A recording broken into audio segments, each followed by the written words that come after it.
Nous arrivons donc au moment de la prédication de la parole de Dieu. Alors je vais vous inviter à faire une lecture dans Marc, s'il vous plaît, chapitre 3, à partir du verset 31. Marc, chapitre 3, à partir du verset 31, sa mère et ses frères arrivent. Se tenant dehors, ils le firent appeler. La foule était assise autour de lui. Et on lui dit, « Ta mère, tes frères et tes sœurs sont dehors, et ils te cherchent. » Jésus répond, « Ma mère et mes frères, qui est-ce » Puis, promenant ses regards sur ceux qui étaient assis tout autour de lui, il dit, « Voici ma mère et mes frères. En effet, quiconque fait la volonté de Dieu, celui-là est mon frère, ma sœur et ma mère. » Je continue. Il se remit à enseigner au bord de la mer, et il se rassemble auprès de lui une foule si nombreuse qu'il monte dans un bateau sur la mer et s'y assied. Toute la foule était à terre, près de la mer. Il les instruisit longuement en paraboles et leur disait dans son enseignement, « Écoutez, le semeur sortit pour semer. Comme il semait, une partie de la semence tomba le long du chemin. Les oiseaux vinrent et la mangèrent. Une autre partie tomba dans un endroit pierreux, où elle n'avait pas beaucoup de terre. Elle leva aussitôt, parce que la terre n'était pas profonde. Mais quand le soleil se leva, elle fut brûlée, et elle se dessécha, faute de racines. Une autre partie tomba parmi les épines. Les épines montèrent et l'étouffèrent, et elle ne donna pas de fruits. D'autres grains tombèrent dans la bonne terre, montant et croissant. Ils finirent par donner du fruit. L'un rapporta 30, un autre 60, un autre 100. Et il disait, « Celui qui a des oreilles pour entendre, qu'il entende. » Lorsqu'il fut à l'écart, ceux qui l'entouraient, avec les 12, se mirent à l'interroger sur les paraboles. Il leur disait, « À vous, le mystère du règne de Dieu a été donné. Mais pour ceux du dehors, tout arrive en parabole, de sorte que, tout en regardant bien, ils ne voient rien, et que, tout en entendant bien, ils ne comprennent rien, de peur qu'ils ne fassent demi-tour et qu'ils ne soient pardonnés. » Ça, c'est par rapport à la parabole. Verset 13, « Et il leur dit encore, « Vous ne saisissez pas cette parabole ? Comment donc pourrez-vous comprendre toutes les paraboles ?» Amen. Et je vais vous inviter à lire chez vous la suite, où le Seigneur Jésus donne l'explication. On va incliner nos cœurs. Seigneur, ce que tu es, ce que tu fais, nous dépasse. Et il faut que ce matin, nous prenions conscience de notre petitesse.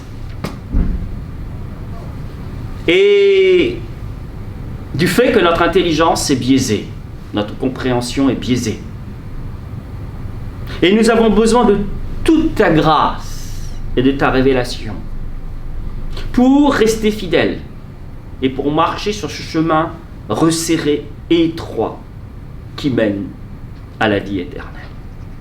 Toi-même, tu le dis, Seigneur, très peu trouveront ce chemin. Mais ce matin, nous sommes là, devant ta parole. Et tu dis, Seigneur, que ta parole est une lampe à nos pieds, une lumière sur notre sentier. Comment le jeune homme rendra-t-il pur son sentier sans se dirigeant selon ta parole? Donc, il nous faut comprendre ta parole si nous voulons marcher bien. Alors, renouvelle notre intelligence, guide-nous, garde-nous, continue s'il te plaît, afin que, Seigneur, nous portions du fruit à ta gloire. C'est là le désir de nos cœurs. C'est au nom de Jésus-Christ que je t'ai prié. Amen. Pour pouvoir vous expliquer et partager la pensée que j'ai sur mon cœur, même si j'ai lu dans Marc, je vais être obligé de faire une comparaison avec l'évangile de Matthieu. La première remarque que j'aimerais vous faire, c'est: n'avez-vous jamais été frustré devant un sujet à traiter? Vous avez beau le tourner dans tous les sens, vous avez beau revoir votre cours, mais c'est l'impasse. Vous n'y arrivez pas. Vous ne comprenez pas. Vous ne parvenez pas à résoudre l'équation. Pour la simple raison qu'il vous manque une clé de lecture, d'interprétation ou une connaissance que vous avez peut-être ratée ou que vous n'avez pas. Dans le monde, lorsque vous passez un examen et que c'est le cas, la plupart du temps, c'est sanctionné par une mauvaise note. C'est comme ça. Or, le lecteur de l'évangile de Marc a sûrement noté que Jésus impose souvent le silence lorsqu'on découvre quelque chose de qui il est. Que ce soit sur sa personnalité, son autorité, son pouvoir à faire des miracles ou son identité. Je ne sais pas si pour vous, mais pour moi c'est assez déroutant. Surtout si la lecture reste superficielle. Alors je vais vous donner quelques exemples. Au moment de son baptême, Marc 1, verset 11, Jésus reçoit de son Père la confirmation de son identité. Du ciel, une voix se fit entendre: « C'est toi, mon fils bien-aimé, en toi j'ai mis tout mon amour. » Donc, Dieu, et Marc le rapporte dans le premier chapitre, le chapitre 1er, Dieu le Père confirme l'identité de Jésus. D'accord? Vous êtes d'accord avec moi? Marc aussi, d'ailleurs, dans le premier chapitre, affirme dès les premiers mots de son évangile, et il dit la chose suivante: commencement de la bonne nouvelle de Jésus-Christ, Fils de Dieu. Mais le petit souci, c'est que si nous continuons la lecture de l'évangile de Marc, nous constatons ensuite que Jésus va délibérément enfermer dans cette vérité dans un silence. Et en plus, cette vérité est fondamentale. Vous êtes d'accord avec moi? De savoir qui est Jésus, c'est quelque chose d'important. Alors, la question qu'on pourrait se poser ce matin, c'est: mais Seigneur, pourquoi? Pourquoi cette intrigue? Pourquoi cette révélation, c'est-à-dire révélée, cachée? Comme si il y a un jeu. Pourquoi Marc, dans la manière dont il a d'écrire son évangile, fait-il cela? Et nous savons, frères et sœurs, que l'évangile, que Marc a été conduit par l'Esprit de Dieu. Donc Dieu lui-même a voulu que Marc écrive son évangile de cette manière. Vous êtes d'accord avec moi? C'est assez troublant. Et d'autant plus que si on revient, et dans Marc on le retrouve, dans Matthieu aussi, Jésus pose la question: qui dites-vous que je suis? Et lorsque Pierre répond: tu es le Christ, le Fils du Dieu vivant, Jésus lui dit: mais tu es heureux. Tu es heureux. Parce que cette révélation, elle est non seulement fondamentale, mais en plus cette révélation vient de Dieu. Alors, encore une fois, mais pour quelle raison? Au début du chapitre, Dieu, Marc pose les fondements, Marc rappelle cet épisode où Dieu parle et révèle l'identité de son Fils. Et ensuite, à partir du chapitre 4, nous voyons Jésus faire taire tout le monde sur son identité. Seigneur, qu'est-ce que tu veux nous apprendre? Qu'est-ce qui se passe? Qu'est-ce qui se passe? Alors, certains spécialistes appellent cela le secret messianique.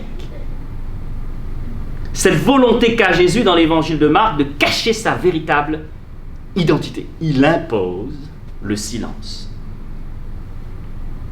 Mais je vais lever un petit peu le voile sur l'intrigue. La question est identifiée au début de l'évangile de Marc. Et à la fin, au chapitre 15, lorsque le centurion, un païen, qui assiste à la scène, proclame ouvertement, en contemplant Jésus mort sur la croix, assurément, cet homme était le Fils de Dieu. Seigneur, je ne comprends pas. Un païen. Et pendant les chapitres 3, 4, il y a une incompréhension. Et je vais vous montrer cette incompréhension. Et j'aimerais aussi, frères et sœurs, que ce matin, et je l'ai entendu dans les prières, donc le Seigneur va répondre à plusieurs questionnements ce matin, va encourager, va relever, va fortifier. Et nous allons comprendre pourquoi Dieu a délibérément, par son esprit, conduit Marc à user de ce paradoxe. Et Marc utilise ce paradoxe dans un but bien précis. Alors, Marc, dans son évangile, ne s'interroge pas tant sur la différence entre les disciples et les non-disciples. Parce que nous verrons au travers de ce qui sera dit, des différents chapitres, qu'en dépit de leur proximité avec Jésus, les disciples vont aller de problème en problème, d'incompréhension en incompréhension. On aurait tendance à dire, mais ils sont à côté de Jésus, ils reçoivent son enseignement, ils voient les miracles, mais qu'au fil des chapitres dans Marc, j'ai l'impression que leur connaissance de Jésus s'amenuise, jusqu'à même à un moment s'opposer au plan de Dieu. Je ne sais pas si pour vous, mais moi c'est déroutant. Non? Comment se fait-il? Alors que eux, ils devraient être des initiés. Si vous côtoyez un maître et qu'il vous enseigne, à la fin, vous devriez avoir compris certaines choses. Mais là, on se rend compte que même jusqu'à la fin, les disciples ne comprennent rien. Et Marc pousse le bouchon loin, parce que celui qui va du coup dire la vérité, c'est un païen, c'est le soldat, quand il contemple Jésus sur la croix. Seigneur. Alors, la pensée principale de l'évangile de Marc, le but visé par Marc, est de justement, nous qui sommes les enfants de Dieu, disciples de Jésus-Christ, nous pousser, nous amener, nous faire réfléchir sur le comment de la communication de la parole de Dieu. Et comment Christ se donne-t-il à être connu? Comment il se donne à connaître? Et comment il se révèle à nous? Comment il se révèle à nous? Et cette révélation, elle est, ce paradigme, cette méthode de révélation, elle est différente de celle de Matthieu. Et là, je vous ai vite fait un panorama de Matthieu. Il y a aussi la parabole du semeur. Mais dans la parabole du semeur, Jésus ne dit pas « Vous ne saisissez pas cette parabole ». Bref, ce n'est pas une accusation dans Matthieu. Dans Matthieu, il y a un processus continu d'apprentissage. Et on a l'impression que dans Matthieu, le disciple n'a pas trop de problèmes à comprendre. Et ça va grandissant. Dans Marc, c'est le contraire. Et c'est pour cette raison que Jésus dit « Mais vous ne comprenez pas ». Et nous verrons que tout au long des chapitres, ils ne vont rien comprendre. Alors que nous sommes censés ou poussés à dire ben, ils devraient comprendre. Mais pour quelle raison ils ne comprennent pas? Marc crée ce paradoxe pour nous faire comprendre que le don du mystère du royaume de Dieu, et ce matin, le mystère est révélé. Quand les prédications sont faites, le mystère est révélé.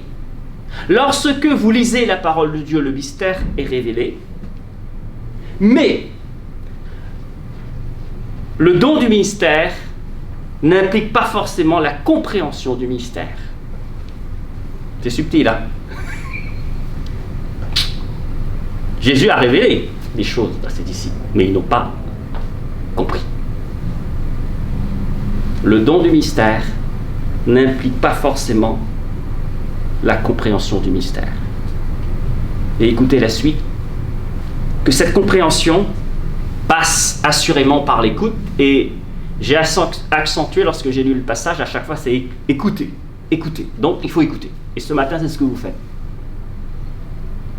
Mais la compréhension est avant tout un don de Dieu, par sa révélation. Il y a don du ministère,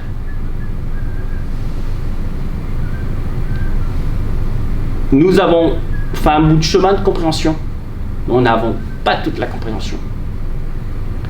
Et l'autre bout de compréhension est fondamental, c'est Dieu qui la donne. Dieu l'a voulu ainsi. C'est comme ça. Les disciples sont dans un processus d'initiation qui se révélera à la croix. Marc veut nous faire comprendre que le mystère, pour la comprendre, ce mystère lié à la royaume de Dieu doit être dit et redit, pour qu'on la comprenne. Et que cela est accompagné d'une révélation de la part de Dieu. Alors, quelques versets pour vous faire comprendre la situation. Pourquoi? Quelle est la méthode utilisée par Marc? Jésus impose des silences, des consignes de silence aux démons, aux disciples.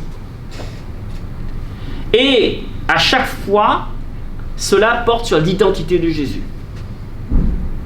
Et Jésus demande à ces personnes, aux démons, de se taire. Alors, Marc 1, versets 24 à 25, « Nous savons que tu es le Saint de Dieu. » Mais Jésus les réprimanda en disant, « Tais-toi et sors de lui. » Chapitre 1, verset 34, « Et il guérit beaucoup de malades, de diverses maladies, et chassa beaucoup de démons. Mais il ne permettait pas aux démons de parler parce qu'ils le connaissaient. » Chapitre 3, versets 11 à 12. « Et les esprits impurs, quand ils le voyaient, se prosternaient devant lui et s'écriaient, tu es le Fils de Dieu. Et il leur défendait expressément de le faire connaître. » Alors, ça c'est aux démons. Maintenant aux disciples. Marc 8, versets 28 à 30. Jésus accepte le titre, mais refuse la divulgation. Verset 28, il leur demanda, mais vous, qui dites-vous que je suis? Pierre répondit, tu es le Christ.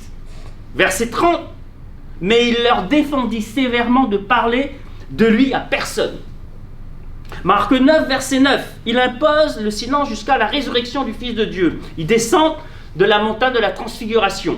Et comme il descendait de la montagne, il leur recommanda de ne raconter à personne ce qu'ils avaient vu jusqu'à ce que le Fils fût ressuscité des morts. Jésus donne aussi des consignes de silence à 4 miraculés. Trois fois sur 4, Jésus en plus exclut le public avant de guérir. Mais 2 fois sur 4, la consigne n'est pas respectée. Voir les textes. Marc 1, verset 4 à 45, le lépreux. Le silence n'est pas respecté. Marc 5, verset 43, il y a une morte, la fille, le public est exclu, pour pas que le public voie. Le surmuet, dans Marc 7, verset 36, le public est exclu. Et là encore, le silence est non respecté. L'aveugle, Marc 8, verset 26, le public est aussi exclu. Tous ces miracles, écoutez bien, tous ces miracles sont les accomplissements du Messie. Ces miracles corroborent que Jésus est bien le Messie. Vous comprenez là? Il fait les miracles. Lorsqu'on compulse les textes de l'Ancien Testament, on se dit, mais il n'y a que le Messie qui peut faire ça. Et qu'est-ce que Jésus fait? Tu te tais. Et tu dis surtout rien du tout. Ah. Voilà le décor posé. Alors je vous invite maintenant à lire l'évangile de Marc avec cette nouvelle compréhension. Maintenant, on passe à la deuxième partie de la prédication, la construction de l'évangile de Marc. Je vous ai lu, chapitre 3, verset 35, où Jésus énonce clairement une vérité importante sur qui sont ses frères, sa mère, ses sœurs. Ce sont celles et ceux qui font sa volonté. Alors la question, mais comment Seigneur Jésus veux-tu que je fasse ta volonté si tu ne veux pas que je te connaisse?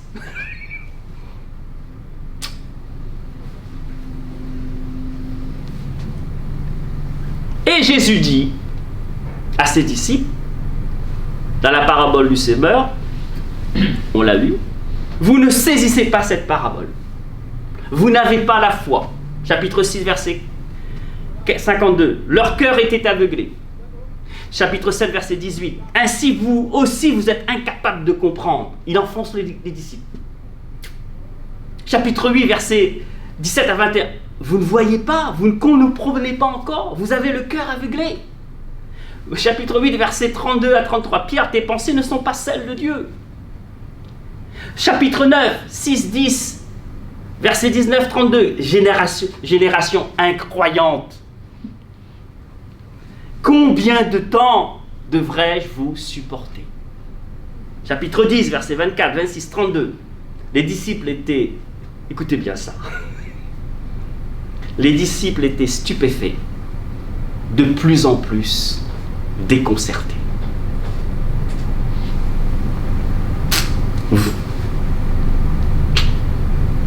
De plus en plus déconcertés.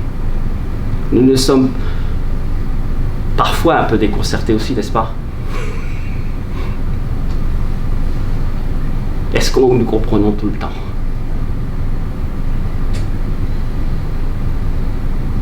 Alors que nous aurions dû dire, nous aurions dû être des maîtres. Nous aurions dû progresser dans la connaissance, mais parfois on se rend compte quand même que il y a certains comportements qui ne glorifient pas Dieu. Alors déjà, ça nous fait mal. Parce qu'on rentre dans la présence de Dieu, on dit, Seigneur, là, j'aurais dû comprendre, mais j'ai pas compris. Seigneur, pour quelle raison?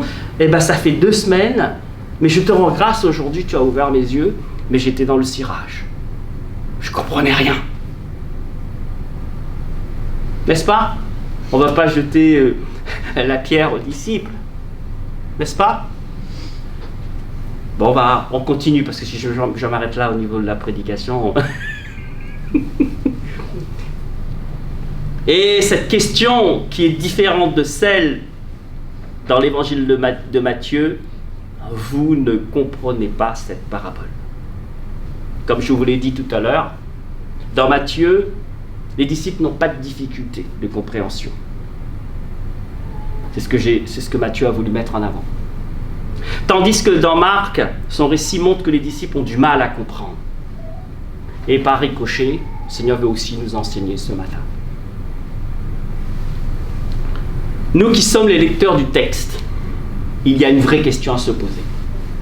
Et c'est ce que Marc veut. Alors je ne veux pas rentrer dans les débats scientifiques, c'est l'astuce, la méthode utilisée par Marc.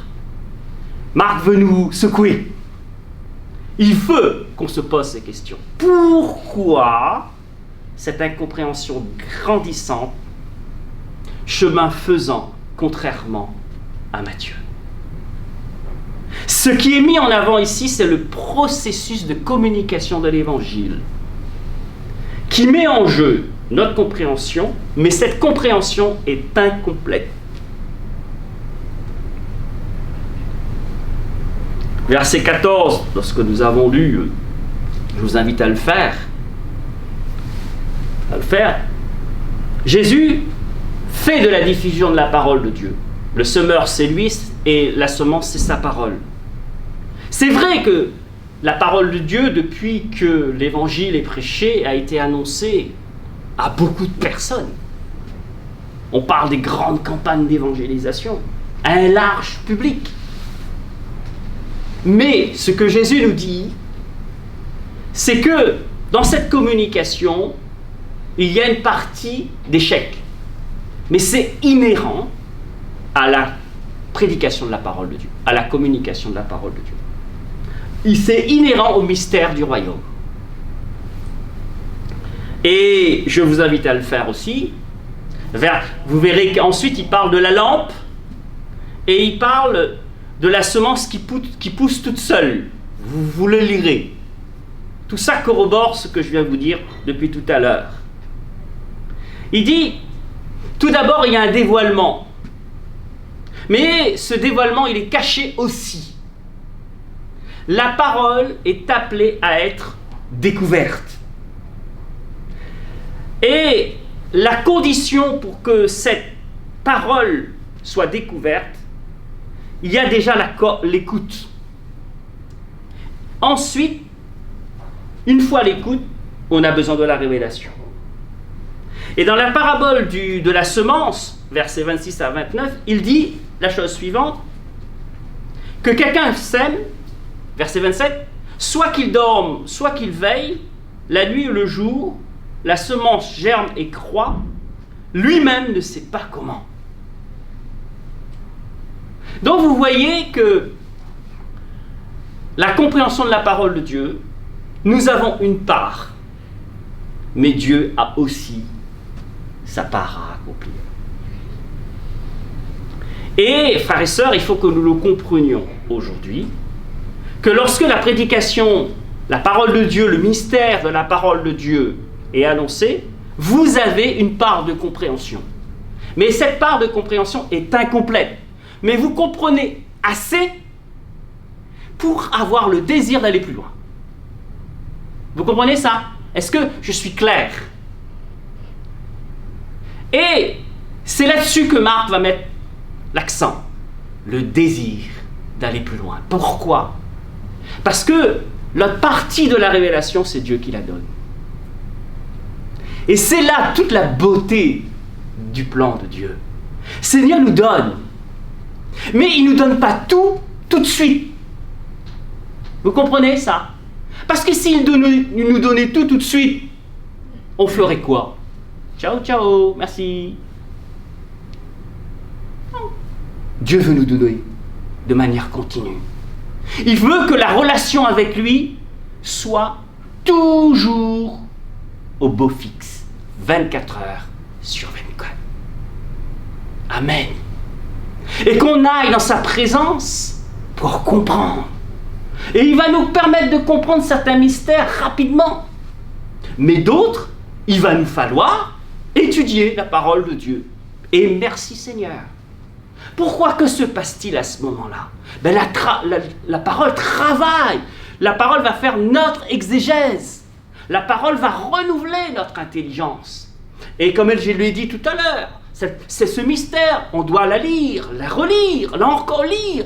Il y a certains passages, vous comprendrez tout de suite, mais il y a certains passages, vous dites, ah mais il y a longtemps que je lis ce passage, mais je n'ai pas compris. Ça y est, je viens juste de comprendre le passage. Mais ça, tout Dieu, Seigneur, est derrière tout ça, et il veut que notre relation avec lui grandisse. Amen. Marc fait la différence entre deux groupes. Ceux qui ont le désir de réfléchir et ceux qui n'ont pas le désir de réfléchir. Nous sommes initiés au mystère. Et nous sommes ceux qui écoutent le Seigneur. Mais là, pour que la compréhension soit complète, il faut que Dieu nous révèle des choses. Amen.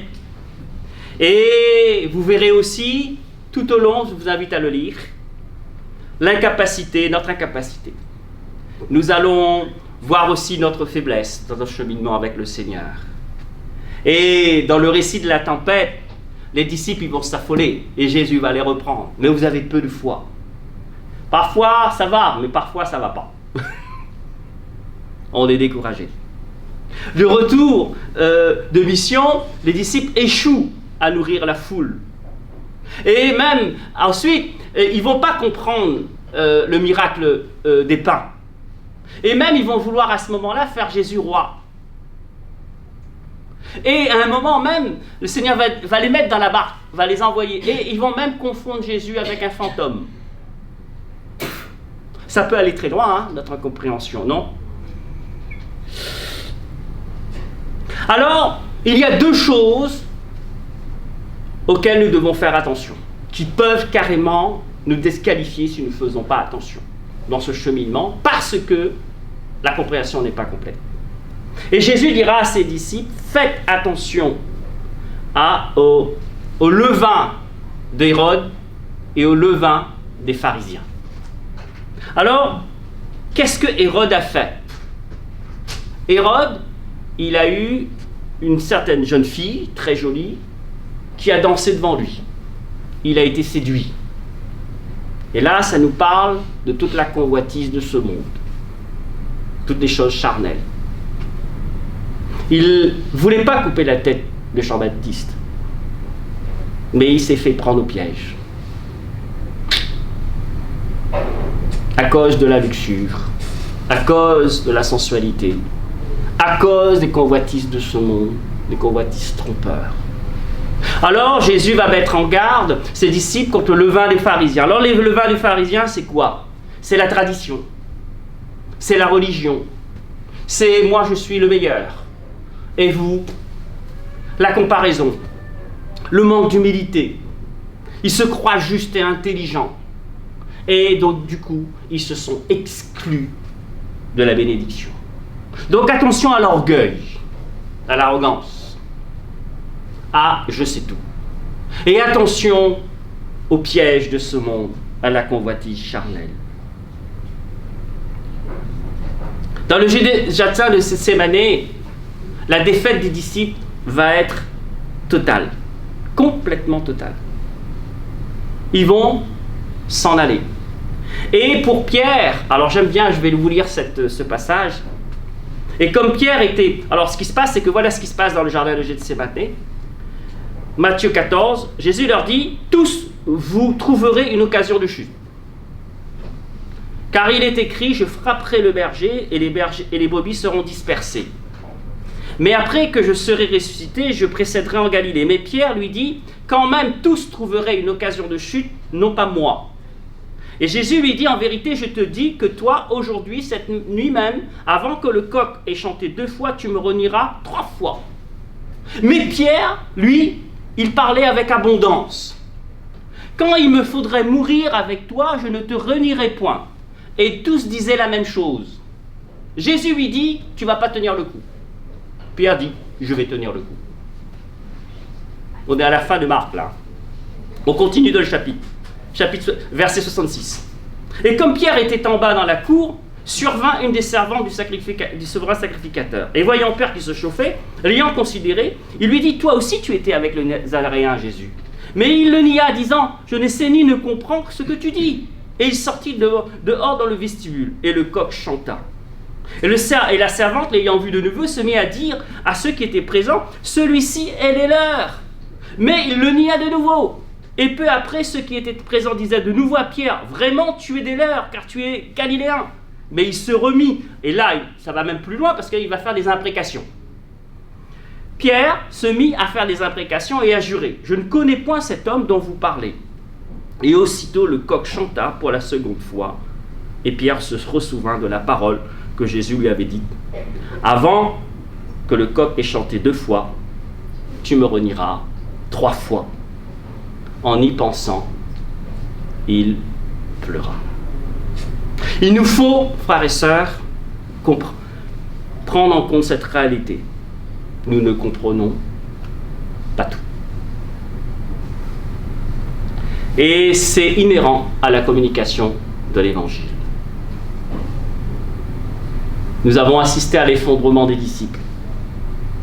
Et l'effondrement des disciples est schématisé dans le chapitre 14 par un jeune homme.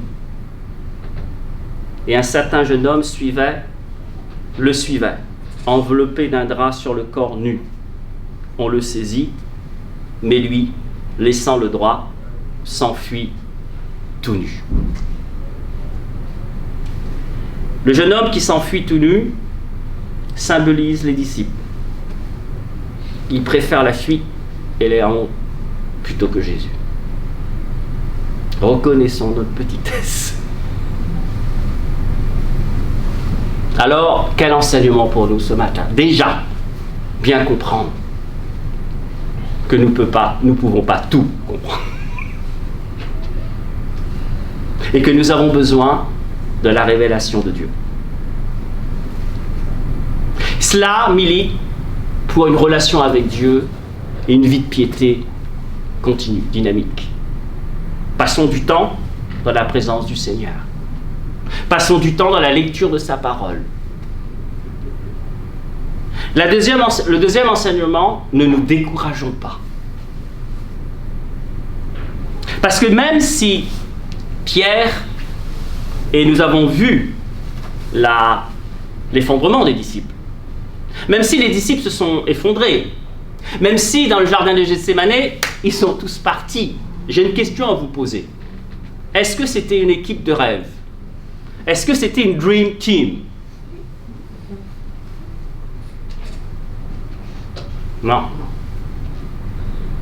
Normalement, quand on n'a pas une dream team, on change tous les joueurs. Vous êtes d'accord avec moi? On ne va pas regarder une équipe qui perd.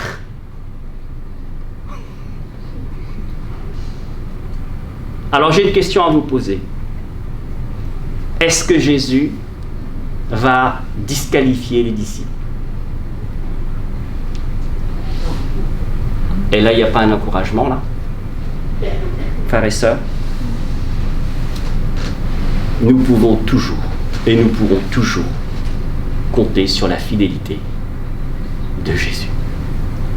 En dépit de ce que nous sommes. En dépit de notre incompréhension. Et après la résurrection, pour vous montrer, Jésus va confier, parce que là vous avez au niveau du sépulcre, un jeune homme assis du côté droit, vêtu d'une robe blanche, et les femmes étaient épouvantées. Mais il leur dit, ne vous épouvantez point. Vous cherchez Jésus le Nazaréen qui a été crucifié, il est ressuscité. Il n'est pas ici. Voici la place où il l'avait mis. Et verset 7. Mais allez, dites à ses disciples et à Pierre, il vous précède en Galilée. Et à Pierre qu'il avait renié 3 fois. Et si vous revenez dans le chapitre 21 de Jean, Jésus va rétablir Pierre dans son ministère. Frères et sœurs, maintenant quand on a compris comment ça fonctionne,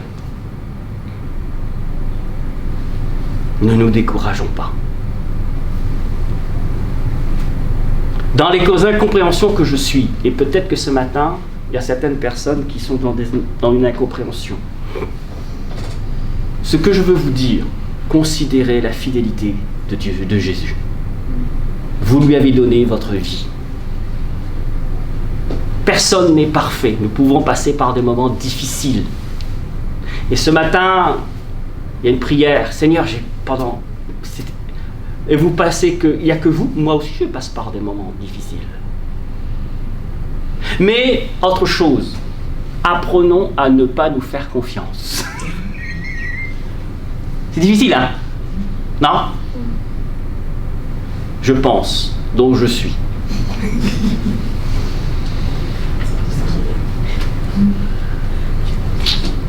On se fait trop confiance. Ben aujourd'hui ça va pas. Ben c'est normal. Il y a la réalité de la chute. Sachez que la révélation du royaume est donnée aux disciples qui continuent à écouter et qui continuent à écouter. Certes, le cumul de savoir change votre identité. Il vous amène dans un processus de compréhension dynamique. Continuons à écouter le Maître. Et comme Marie, restons à ses pieds. Et au moment opportun, sur certains sujets, Dieu saura nous révéler les choses. Amen. Dans Marc veut nous faire comprendre que tout est révélation. Et il faut passer du temps à la présence de Dieu. Nous avons assisté au travers de l'évangile de Marc à l'incompréhension, à la disqualification des disciples. Mais nous avons aussi assisté au rétablissement des disciples. Parce que Jésus reste fidèle. Vous lui avez donné votre vie, il prendra soin de vous. Il sait de quoi vous êtes fait et d'où vous êtes sortis. Et il prendra soin de vous. Alors même si vous passez par des moments d'incertitude où vous ne comprenez plus du tout rien, s'il vous plaît, n'abandonnez pas. Faites-lui confiance, parce que le juste vivra par la foi. Il ne vit pas par ce qu'il vit, par ce qu'il voit. Il ne vit pas par ses raisonnements. Il ne vit pas en se basant sur ce que les autres pensent de lui, ou sur ce qu'il pense de lui-même. Et frères et sœurs, nous ne vivons pas selon les circonstances. Il y a certaines circonstances, il ne faut même pas les regarder, tant c'est compliqué. Jérémie, il était en plein dans Jérusalem. Et il a dit la chose suivante: si je continue à penser à l'absinthe et au poison, mon âme est abattue. Si je continue dans cette logique, et si je laisse ce que je vois rentrer et détruire, je vais être abattu. C'est comme un poison qui tue mon âme. Mais voilà ce que je veux ressasser en mon cœur. C'est que les bontés de l'Éternel se renouvellent chaque matin. Dieu est fidèle, frères et sœurs.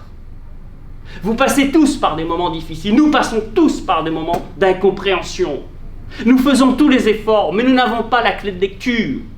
Mais nous qui sommes les disciples de Jésus, n'abandonnons pas parce que nous avons fait le bon choix. Amen. Notre relation avec Dieu, vous savez, la bénédiction, je l'ai déjà expliqué. La bénédiction, c'est pas de recevoir la réponse à notre prière. Parce que si Dieu était un distributeur automatique de réponses aux prières, ça serait fade. Et on grandirait dans notre autonomie, on grandirait dans notre indépendance, on grandirait dans notre orgueil. Dieu ne veut pas ça. Ce que Dieu veut, c'est une relation dynamique, continue, tous les jours avec lui. Parce que c'est dans sa présence qu'il est puissant et grand pour nous transformer. Ne vous découragez pas. Ne lâchez pas la main du Seigneur. Vous passez par un moment difficile. Les disciples sont passés par le moment difficile. À la Pentecôte, grâce au Saint-Esprit, Pierre ne sera plus le même. Et nous avons l'Esprit de Dieu.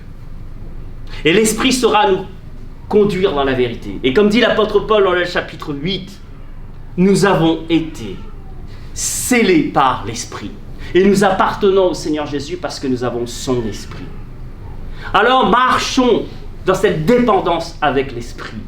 Nous aurons des combats. Nous aurons des moments d'incertitude. Parfois ce sera le tunnel. Mais ne baissons pas les bras. N'allons pas chercher ailleurs qu'en Jésus la solution de notre problème. Amen. Alors, si tu aimes le Seigneur, ton Dieu, de tout ton cœur, de toute ton âme et de toute ta force, et si tu aimes ton prochain comme toi-même, reste tranquille, appuyé sur lui. Ne cesse jamais de l'écouter. Et grandis dans ton amour à son égard. Lui, même si tu es infidèle, il reste fidèle. Amen.